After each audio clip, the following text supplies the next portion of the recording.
To our live video series. Today we're going to take another look at the Santa Cruz. Now we have the limited model here, and what we're going to do is go through the technology to make sure it makes sense to you. So if you're interested in this vehicle, you can find out a lot more about what goes on in this vehicle. And to be very honest, we're going to show you things that even a lot of salespeople don't really know, they don't learn, and they really can't pass along to you. There's features in this vehicle that you may appreciate that if no one tells you about them, you might drive for years and never know. So we're gonna go through the technology in this car and show you a lot of things that the other videos and other salespeople, other dealerships may not show you. So this is the way it works. We do a live video every single weekday, and today we're gonna go through this car. Oh boy, I'm struggling. All right, so live video every single weekday.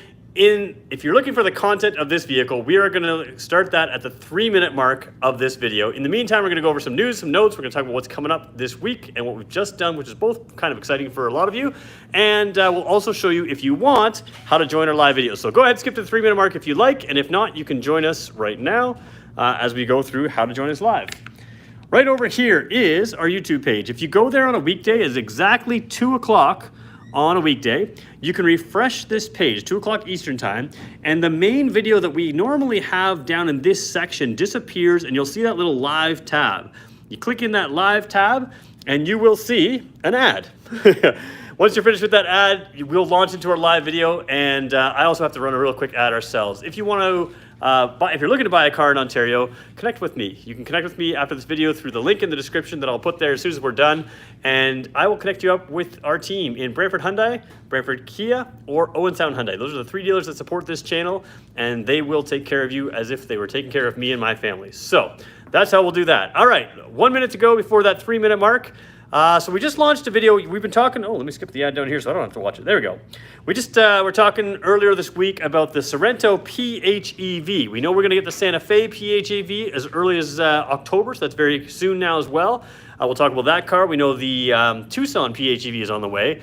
And I know that the the Sportage will also have a PHEV, plug-in hybrid electric vehicle. So if you're interested into hybrids and plug-in hybrids, the platform of this Santa Cruz is also capable of a hybrid or plug-in hybrid. So we'll talk a little bit about that maybe as well. But we did do a video just now about the Sorento PHEV, which really applies to all of the Kia Hyundai PHEV products that are either out now or coming out very, very soon.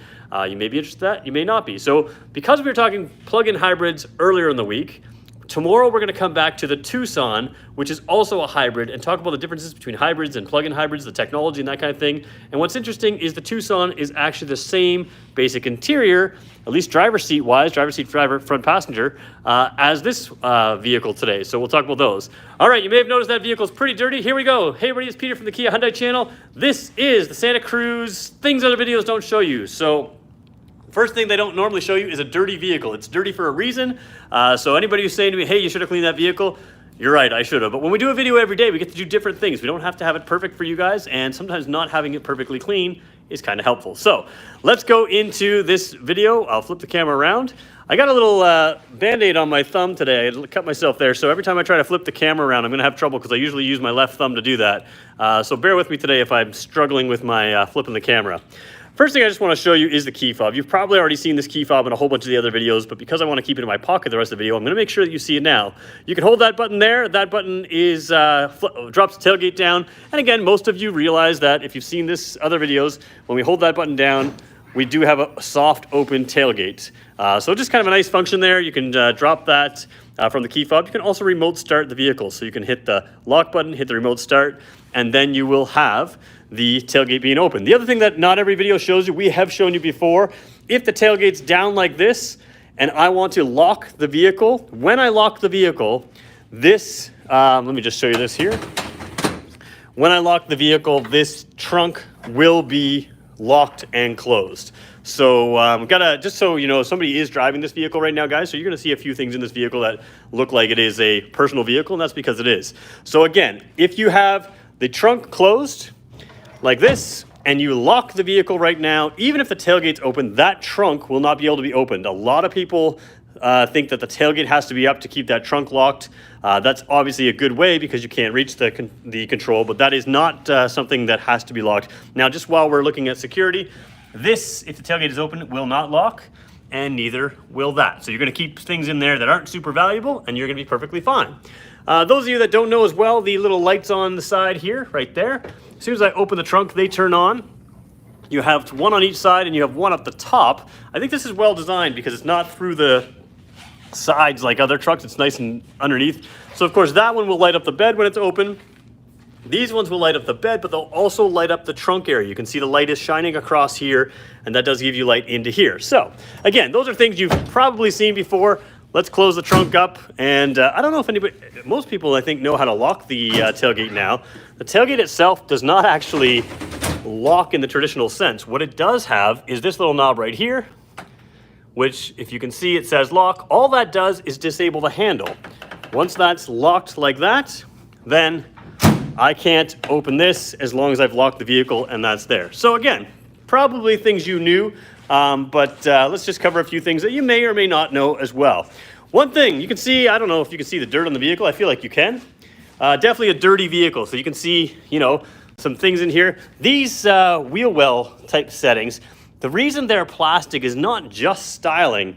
On a vehicle that may hit some gravel roads, some dirt, some other things, these are really good to keep that paint from chipping around those wheels. So just kind of a smart styling type thing. It's more than just styling. It is a functional detail. You'll also notice a lot of plastic down here. Now this one has the accessory, what do you call those, mud flaps there. And they're actually kind of cool. They're not my personal favorite style, but I like what they've done here, and I'll show you that in a second. Without those mud flaps, obviously this higher plastic can sort of absorb some of that gravel shooting up with, again, without chipping paint. One of the things I like about these doors, though, you can see how dirty they are here. Once I open the car up, look at how clean that is there. Now, this is important because the entire door wraps around, seals basically right over there, and keeps the dirt off of this sill here. And in a little bit taller vehicle, like a crossover, when you get out of that seat there, sometimes your pant leg drags across there, whether you're in the front or rear seat, the doors wrap all the way around, you won't have dirty pants. So kind of a nice feature there. Let's jump in here and take a look at the technology. Again, in the top trim here, this is the ultimate trim in Canada, the, what do you call it? The limited in the States, I believe it's called. A lot of things that you may not have seen. We showed you the video off the picture off the front of the video was this view of the dash. We can customize this in many different ways. A lot of you are used to seeing the round gauges. This is the cube gauge. So again, not everybody's gonna have these. I just realized it's very hard for me to zoom in with my thumb on the Band-Aid. All right, there we go. So you can see that. So that 10 1/4 inch screen is crystal clear. There's lots to show you there, but let's start over here. You can see we've got Jeff driving this car, so he's got it set up for himself, and I believe I also have it set up for, let's find out. Oh yes, I do have it set up for me as well, or the guest user. We're gonna leave it in Jeff's settings for now. I do want to talk about these settings because when this first came out, what we talked about and what a lot of, it's already switching to me because I let it sit there. So as it sits there, you can see the Peter setting, which would be me. I've preferred to have this gauges instead.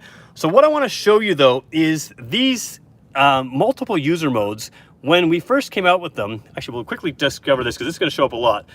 In these modern cars, the climate system, the computer systems can definitely use, the computer systems use more battery than the old radios used to. So you will regularly see a warning like, hey, your engine's not running right now. Are you sure you want to waste this battery? So that is going to pop up throughout our video. It's not something we have to worry about today. I've got the climate system off for us right now.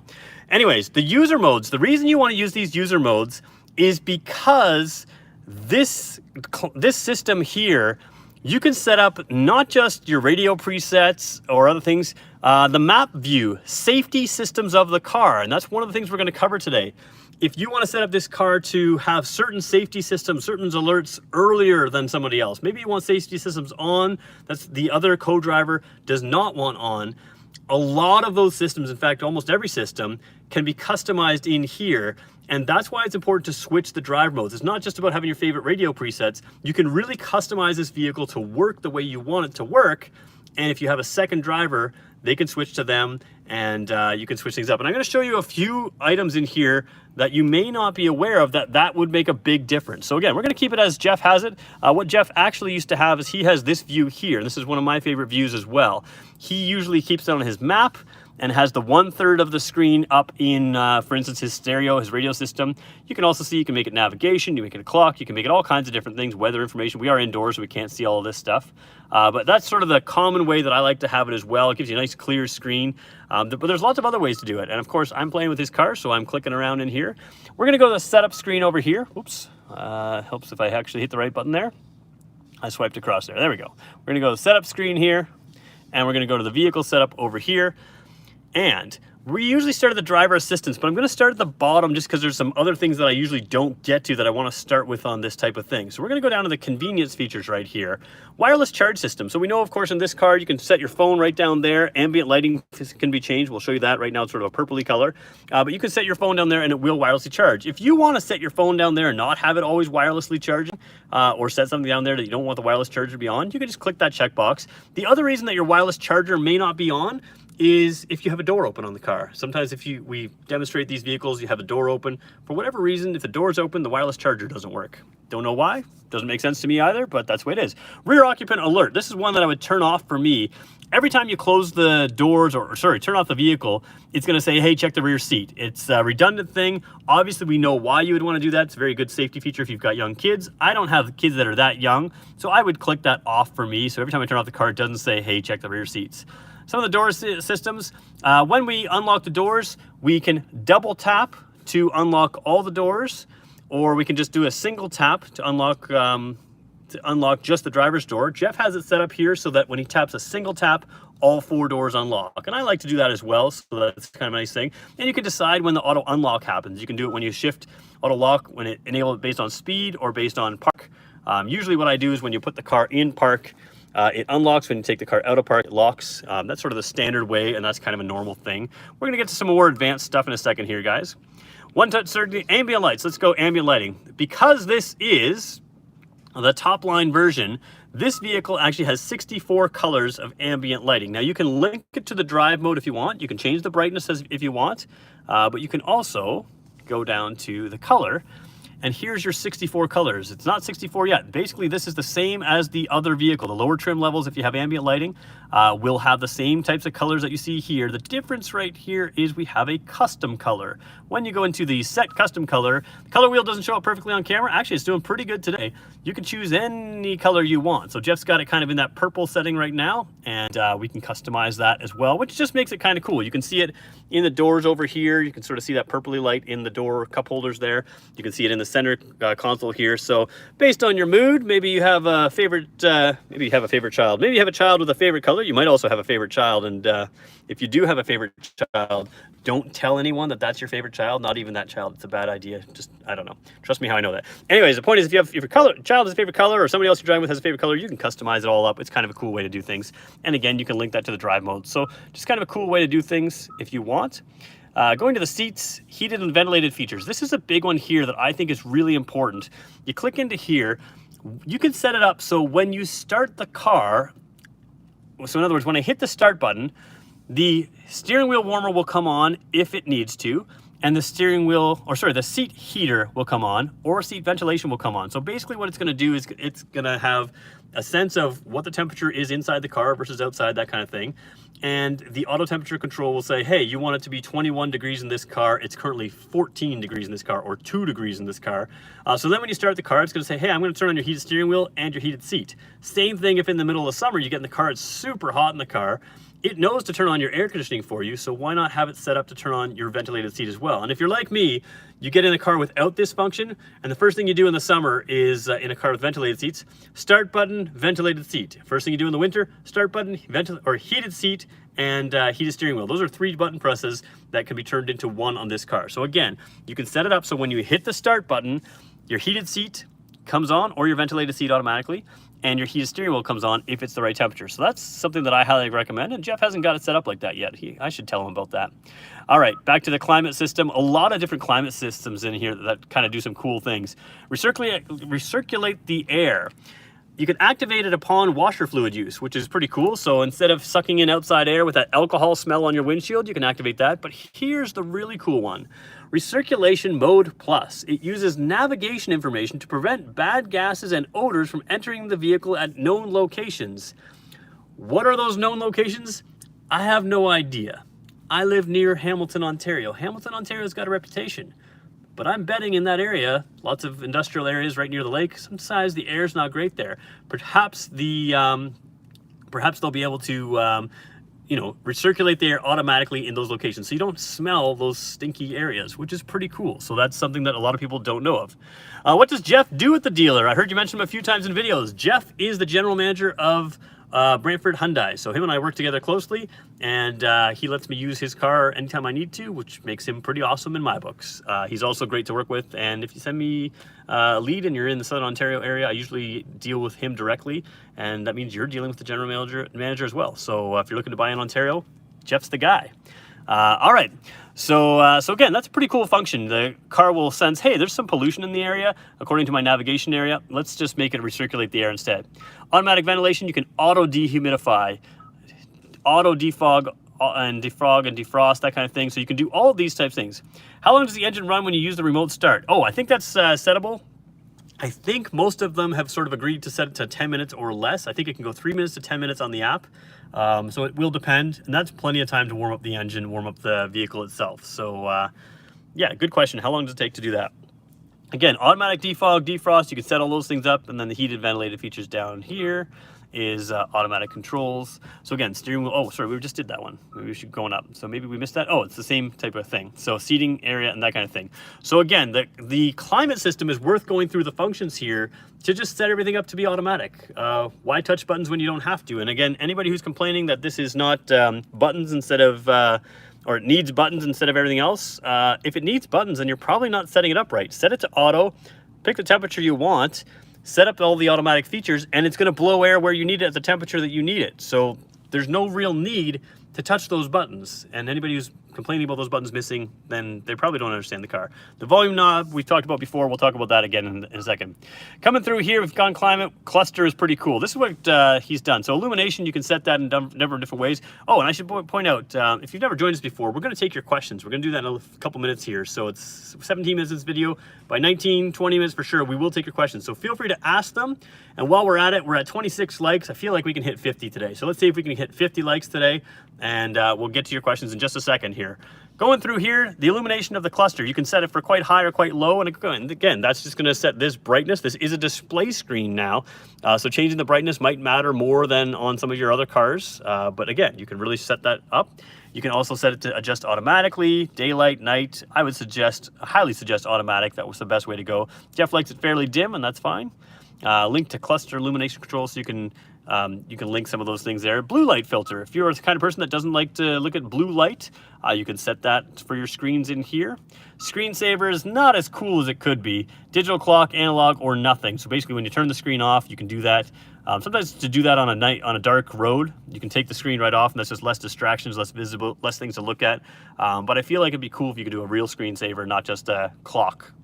Home screen, you can edit the icons. So what we're talking about right there is on this screen here, we can move these icons around. And again, this is a really good reason to have the driver mode switch. I may want my features moved over here. Jeff may not. So if we were sharing this car, he may want the navigation menu here. I may want, let's say, the climate buttons over here. So there's things that we could do differently and customize it to make it fit us, and it wouldn't be awkward for someone else who's sharing the car. And that's kind of the cool thing about this. It's kind of like having, your very own iPhone, right? If you ever had to share your phone, imagine wanting to put the apps where you want to put them, and then somebody else wants to put apps where they want to put them. That would get annoying. Well, that's what these cars are like. So we don't touch stuff because we share the car. Well, now you can touch stuff. You can make the car your own, even if you share the car. All right, my exterior lights went off here because it's a motion sensor light, which makes this very dim because Jeff has it set dim. Let's scroll across here. We're going to go back to our setup menu. I think you can still see it clearly, right? Yeah, we're okay. Okay, so driver assistance area, driving convenience. Let's talk about the speed limit warning. Let's start at the bottom here, actually. Parking safety, this is basic stuff, guys. You can set the rear cross traffic alert. So when you're backing up, it can warn you of traffic coming on either side. It'll warn you in your center screen here as well. Blind spot safety, and this is sort of when you're getting into stuff that that maybe if you share the car, it's going to matter differently. So your blind spot safety, blind view monitor. So again, we know that when we signal, this area can show our blind spot on a camera. Same with this area on a right side blind spot. So we know we have that kind of thing. Save exit warning, we can turn that on or off, but the active assist is actually going to steer the car. It's going to brake the outside wheel, so if somebody's in this lane here and we see them in our blind spot, we're turning towards them, it can actually steer the car away. And what I'm saying is that's the vehicle there.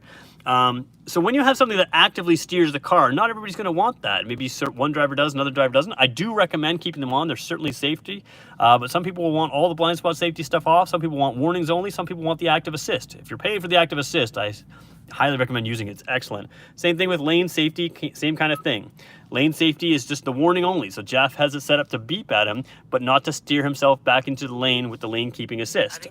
Oops, my iPhone's talking to me. Anyways, I would set up for assist where it actively steers you back into lane. And that's, again, two different people, two different ways of driving. Driver assistance, he's got some of that active assist stuff. It's actively able to brake if you're not paying attention and you're coming up to somebody in a vehicle, pedestrian, cyclist, even in a junction. You can have it actively brake the car. Some people just want to be warned. Some people want it to actively brake. Driver attention, so leading vehicle departure. If you're sitting there and you're looking at this screen, instead of looking at the vehicle that just drove away in front of you, instead of waiting for the person behind you to honk at you, you can get warned by the car. And warning volumes, you can set it for low, medium, or high. Warning timings, you can set those for early or late, or standard or late, depending on what they are. So that's a pretty cool system. Again, depending on the driver. Speed limit assist, we did an entire video on this. Jeff has it set up so it's going to look for speed limits, it's going to throw them in the dash, it's going to show you that, it's going to go red if you're over the speed limit. This one can be set up though, so when you set your cruise control, let's say we set it for 10 kilometers over. Oops, we should probably not do that for Jeff.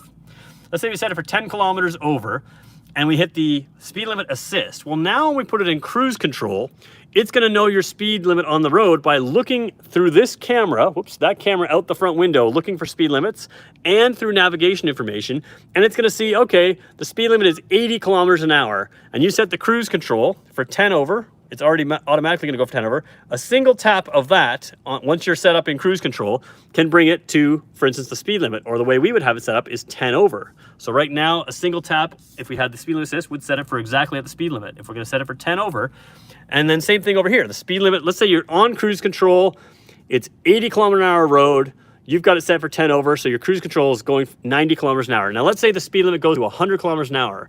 A single tap of this button, like that, can bring you to 110, 10 over the speed limit when the speed limit changes. So it's pretty cool. It notifies you in the dash, hey, speed limit changed. Do you want to go that fast or do you want to go the speed limit? And you just tap this up.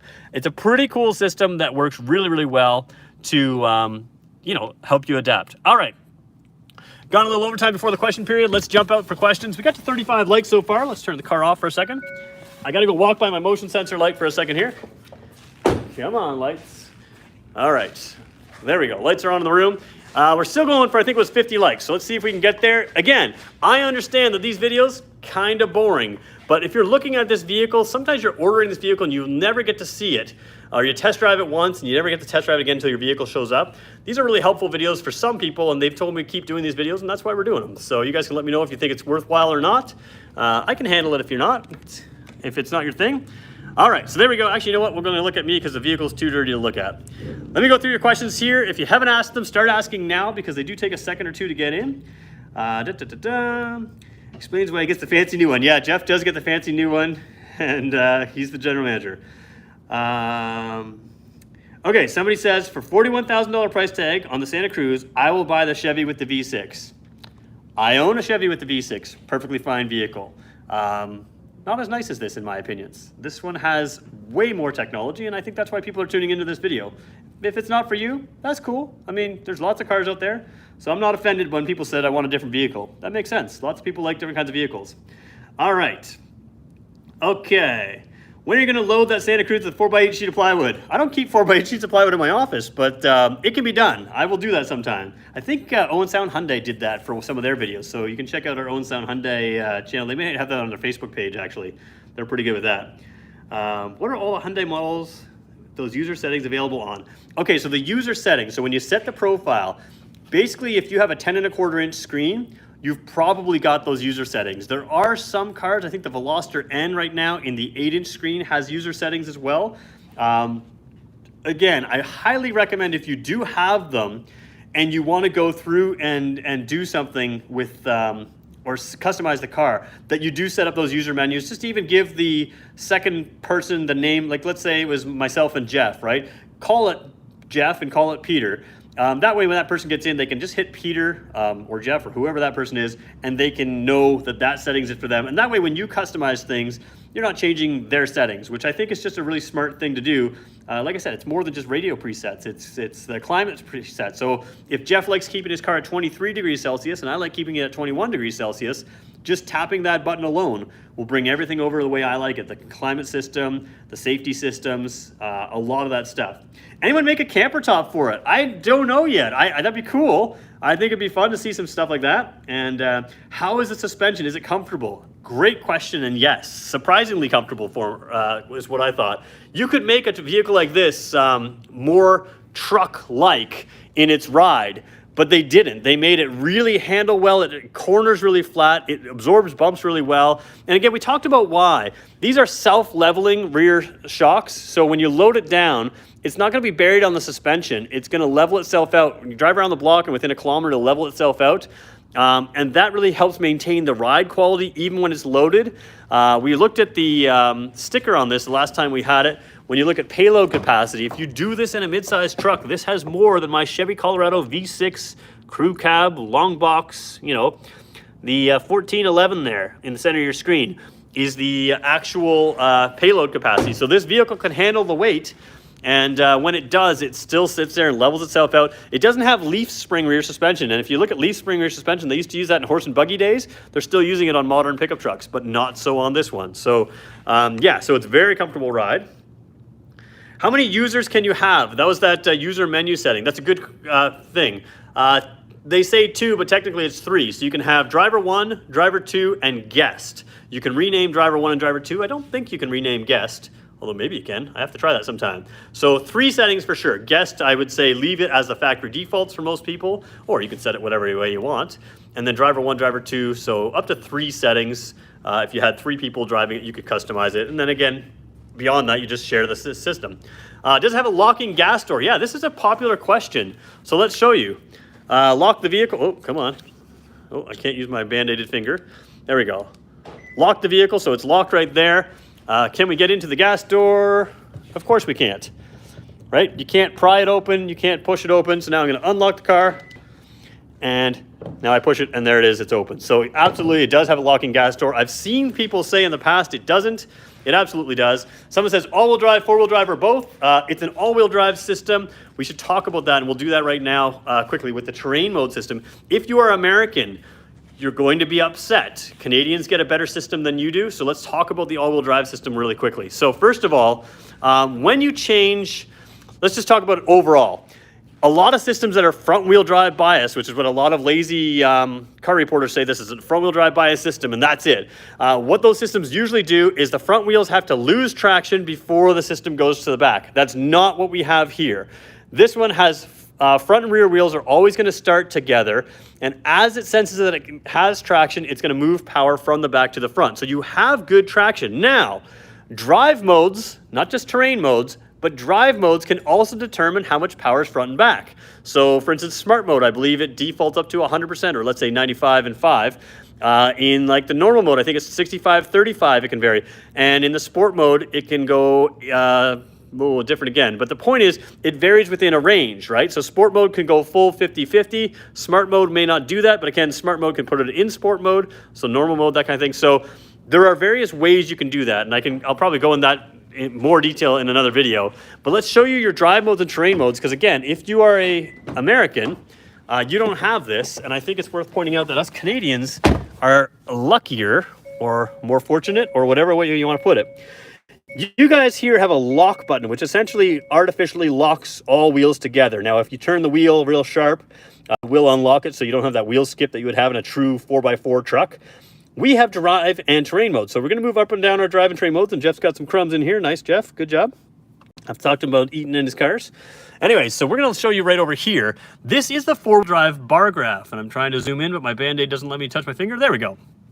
So this is the four-wheel drive bar graph, and what you can see here is those will fill in based on how much power is going to that wheel. So the rear axle will have some power, so will the front as we start to drive, and then it will clear itself you know, it will move from the front to the rear. When you switch the drive modes here, you're gonna go from smart, sport, and normal. Those are your 3 drive modes, but check out when I hit that drive terrain button, now I can go into snow, mud, and sand. So if you're American, you have normal, sport, smart, and then there's a snow down below. If you're Canadian, you have a snow, mud, and sand, and those mud and sand modes not only customize the all-wheel drive system, but also the traction control, the stability control, all-wheel drive, the way the pedal feels, all kinds of things to modify it to be absolutely perfect for the terrain. It's a great system here. It works very, very well. I know there's been some criticism from certain YouTube channels that take these cars way further off-road than it's designed to go. If you want to go way off-road, buy a Jeep Wrangler. If you want to just do normal roads, then this is a fantastic vehicle and the drive modes work great. And this is far more a weather-based system than an off-roading system. So when you have poor weather for Cottage Road gets muddy, you go to sandy beach area and maybe the Cottage Road, the sand blows in, you're driving through snow, you're driving through poor weather, rain, that kind of thing. That's what this system excels at, because that's what you're going to be driving at in this type of vehicle. You're not going to be go mud bogging. You're going to be leaving a campground and it gets really muddy, leaving the cottage and it gets really muddy. You're going to hit the button for mud, you're going to go through that without any trouble, and then you're going to keep going. It's not designed to be a Jeep Wrangler. If you want a Jeep Wrangler, buy a Jeep Wrangler. I'm a big fan of them, used to have one. But this car is designed for all the types of weather that you're going to hit on various road conditions, including gravel road, dirt road, that kind of thing. It's not an off-roader, and that's, I think, so that makes the all-wheel drive system tailored perfectly for the actual use of this vehicle, as opposed to people who try to go beyond the actual use. And that's where you're gonna see the real expertise of these all-wheel drive and terrain systems. All right, guys, we're at 50 people on, 44 likes. I think we're gonna wrap it up there other than your questions for today. We can pull this vehicle back. I wanna point out again, we are not a review channel. We are a dealership group. We can pull these vehicles back in again and again and again. One of our regulars goes, why'd you get rid of your Wrangler? I had a 2-door Wrangler, manual windows, manual top, manual transmission. It was awesome. My wife and I, she got a job close to home and decided to go to one vehicle because she controls the budget. And at the time we had a couple young kids. Actually we bought my Colorado that I have right now. So she couldn't drive manual either, so that was a real determining factor. I absolutely loved it because it's ridiculous. It's like, it's a toy. It makes no sense to go on the roads, but it's by far the best vehicle I've seen to go off-road. I think Rivian is building a really cool electric vehicle to go off-road. I don't think Hyundai and Kia have anything to compete with that level of off-roadness, and that's perfectly fine. Because for most of us, 99.999% of all of our driving, these are better vehicles, and absolutely this would be, oh, let's just zoom out again. Oh, see, I'm having trouble with my thumb that I can't touch my screen with. There we go. But absolutely, if you're driving in normal types of roads, these are much better vehicles. So there we go. Let's take your questions here again. We'll flip through. I'm looking for 4 more likes, guys. Hoping to get to 50 likes. And the reason I beg for likes is obviously YouTube algorithms, that kind of stuff. But really why I beg for them is I want these videos to reach people that also like these types of vehicles. If you guys like these vehicles, you can help it spread to those people. And when those people watch it, the more likes and views we get on these things, the more I understand of where you guys want to see things. So, I assume you chose driver when you start the car. There is no way to tell if it's guest or one. Yeah, actually, it'll show you. There's a little icon in the top right corner, top left corner, that will show you which icon it's on the main screens and stuff. So when we talk about driver modes, it will very quickly show you what driver mode you're in. You can customize your own icon. There's like a whole bunch of choices, probably 15, 20 choices. So you'll be able to tell at a glance if it's you or someone else based on that little icon. Very much like a computer will show you a little icon for your user or that kind of thing. So you can customize that up there. Is the Cube dash view further customizable? No, not really. The Cube one is unique. Everything else is the round gauges. Jeff had it on the Cube, and I thought that's perfect for this video, so we left it there. Somebody says, is it available in the Philippines? I've had this question like 4 times in the past few days. No, the Santa Cruz is in North America only, and I don't know if they have any plans to go beyond that. It'll depend on the success of it in North America. So, okay. Where are we here? I assume, okay, can you set the guest settings so that they can't make changes to other driver settings? If you're into the guest mode, you can't make changes to the other driver settings. So if you start playing with settings, you're gonna be into your own personal mode. They can change anybody's setting, and like I could change settings for Jeff right now. He could change them for me because it's Jeff and Peter's set up right now. But it isn't something you can lock someone out of changing your settings. No, essentially, unless you go into that person's profile, everything you're changing is in the profile that you're in. So I see what you're saying if someone really starts customizing, but once you tell them, hey, customize everything in your profile, it should work fine. Okay, just took delivery of Sorento PHEV in the US. US version is a bit different, but I still learned quite a bit from their Sorento PHEV video. Cool. So yeah, Sorento is always, everything Canadian American is always slightly different. Canadian Santa Cruz is basically the same as the States, except we get that better all-wheel drive system. Fuel capacity, that's a good question. Oh man, I thought it was 67 liters. I'm not 100% sure on the capacity off the top of my head. I didn't bring all my specs out here for you, so I haven't got them all memorized, and on these live videos I get a little shaky on some of those specs, so there we go. Somebody says, keep doing these videos? Okay. Let me just see what else. If there's a question that I missed, feel free to ask it right now, guys. We'll try to catch it before we jump out of here. We hit our 50 likes, so what's Hyundai's future for the Kona? I love mine. I don't know. Kona's still going strong right now. It's 2022 model. It's been refreshed, so going strong. Still the EV is there, even going to run alongside the Ioniq 5, so Kona's going on that way, so it'll be good stuff. All right, guys, so here's what's going on. Tomorrow, we've just done a whole bunch of PHEV Sorento stuff. That's plug-in hybrid electric vehicle Sorento stuff. We did that earlier this week. Tomorrow, we're going to touch on a regular hybrid, the Tucson, which in my mind is one of the best hybrids in the Kia Hyundai lineup right now.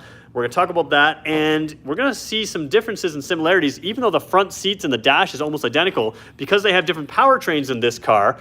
You'll see some of what we saw today, tomorrow, but of course we'll show you the differences. And then again, some of what we saw earlier in the week in the hybrid and plug-in hybrid systems, differences in that system. So same engine transmission as the plug-in hybrid of the Sorento, same dash as this car. We're going to touch on that tomorrow. I feel like it's a good way to kind of wrap up our week on the Thursday. I have no idea what I'm going to do for Friday. So tomorrow is the end of the month for us, but not the end of the week. Okay, one quick thing. Can profiles be automatically activated depending on the key smart key is used? That is a fantastic question. That is something that I think Kia and Hyundai should do. Give me a key, let me get in with that. We know other manufacturers do that. Right now, that's not the way it works. It doesn't go like that. Now, in the States, you can use a cell phone as a key, like an Android phone as a key on some of these vehicles. That may change things. So that may be an opening to that door, but in Canada, we don't have that feature. So short answer is no. You do have to tap that center in the dash. When will you review the Elantra N? As soon as I see it. I have the N-line Elantra, but not the Elantra N. I have done the Veloster N, but I'm waiting for the Kona N, and I'm waiting for the Elantra N. As soon as they're in, I'll have them to you, I promise. I think, where can we get info on all of future vehicles from Kia? Probably here. There is a section of the website on Kia that says future vehicles. That'll tell you some stuff, but realistically, the stuff that's actually coming to market, just subscribe to the channel. We've done a video on some of the future vehicles. I think it's actually our home video screen when you go right now. But you can see what we're talking about, what's coming up in the next year from Kia. We've talked about that as well. All right, we've gone a little over time. I want to thank everyone for watching. Like I said, we redo these vehicles all the time, so if you want to see this video back or this vehicle back for some other reason, I know some people were talking about some of the bed functions and other stuff. We'll talk about that. One thing I was going to point out was those mud flaps over here.